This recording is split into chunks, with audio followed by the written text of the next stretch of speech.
Gumedhang adil diping kenyang ati naring Rama karana karenan koron-koron panjang siji. Arep sidem mamanan Trawandra karo indah akal tenan desa Ratri. Jering Ratri dhewe wonten ing kancing tama sanggilan Prabu ingkang sumerdalani jagat mangko tapasi diwasani dari. Pangkira cap gumelang sanggilan sedaya cendra taman Kartika kang asesile tanah. Ora kaya lampahnya saradyan permadi. Nalika samana tansah kadherak ing Lora Semarang kala garing Petrus mawana bagun dasare Sang Arjuna wis klingsir sawetara wanci kira tansah kawedhaten sangyaning para punakawan. Para punakawan ingkang awi tansah nyaket mungguing asaning Sang Raden Permadi. Jroning para punakawan sinambi gegojikan lelagon warung pojok.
warahmatullahi wabarakatuh. Waalaikumsalam warahmatullahi wabarakatuh.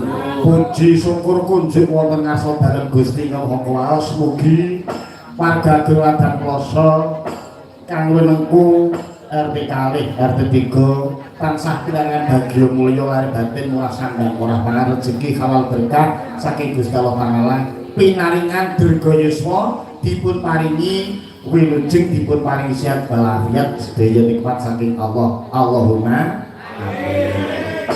Kula sakanca kali sada sowan tansah ngestaken dawuhipun para kadang panitia. Malah matur sembah nuwun dene dawuh namung lumantar telepon. Menika kula semeni. Krana saking menapa menawi dawuh tindak tenggih kula terus ninggali manjer. Lah niku sing kula boten patek kula semeni pamane dimanjer 2000 ra wis tak entekke tegese kula mung kantun nyambut gawe. Namun gandeng menika boten dipun manjeri. Wah, seneng kula boten umum tenang. Nah, jane kita nyambut gawe mutoh ya. Namun nggih nadhato dipun panjenengan kula boten pamate ngapusi kali kanca. Kanca kali kasada niku umpama ana sing kepunjulen wis tak dongake muga-muga aja domong. Nenek urang dong dawuh